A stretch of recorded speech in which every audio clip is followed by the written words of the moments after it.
जय श्री कृष्णा। आइए सुनते हैं कार्तिक मास में सुनी जाने वाली सीता माता की नित्य नेम की कथा। यह कहानी सीता माता कहती थी और श्री राम इसे सुना करते थे। एक दिन श्री राम भगवान को किसी काम के लिए बाहर जाना पड़ गया तो सीता माता कहने लगी कि भगवान, मेरा तो 12 वर्ष का नित्य नियम है। अब आप बाहर जाएंगे तो मैं अपनी कहानी किसे सुनाऊंगी। श्री राम ने कहा कि तुम कुएं की पाल पर जाकर बैठ जाना और वहाँ जो औरतें पानी भरने आएंगी उन्हें अपनी कहानी सुना देना। सीता माता कुएं की पाल पर जाकर बैठ जाती हैं। एक स्त्री आई, उसने रेशम की जरी की साड़ी पहन रखी थी और सोने का घड़ा ले रखा था।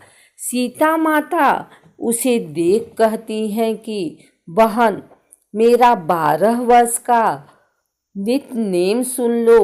पर वह स्त्री बोली कि मैं तुम्हारा नित्य नेम सुनूंगी तो मुझे घर जाने में देर हो जाएगी और मेरी सास मुझसे लड़ेगी। उसने कहानी नहीं सुनी और चली गई।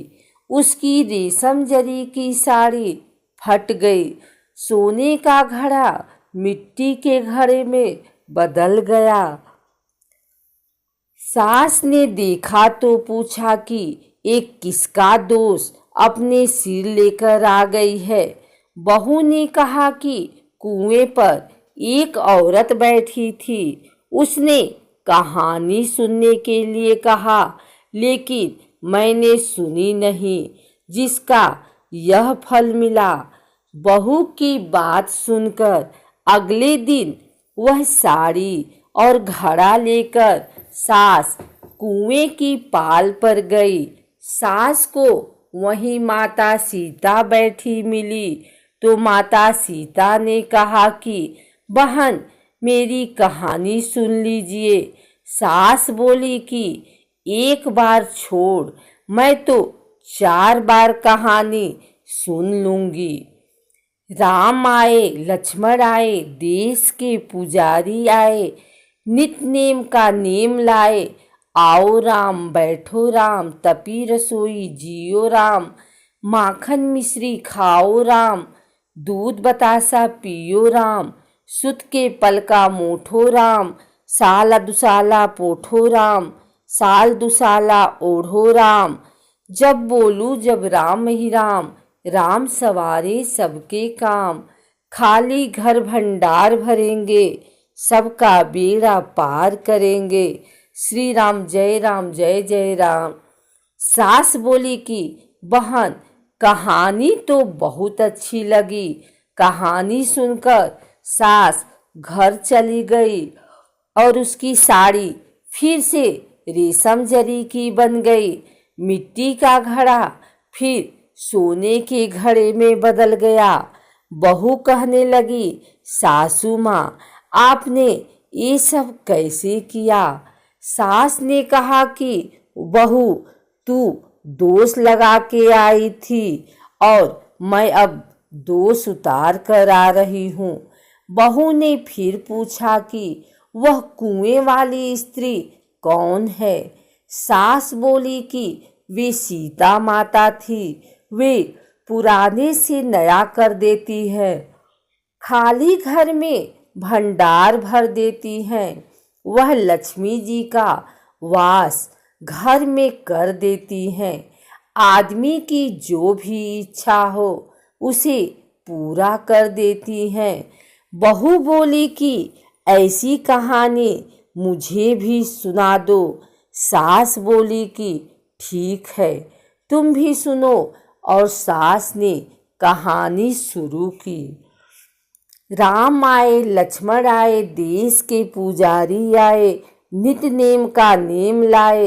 आओ राम बैठो राम, तपी रसोई जियो राम, माखन मिश्री खाओ राम, दूध बतासा पियो राम, सुत के पल का मोठो राम, साल दुसाला पोठो राम, साल दुसाला ओढ़ो राम, जब बोलूं जब राम ही राम, राम सवारे सबके काम, खाली घर भंडार भरेंगे, सबका बेड़ा पार करेंगे।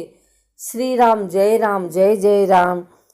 कहानी सुनकर बहू बोली कि कहानी तो बहुत अच्छी है।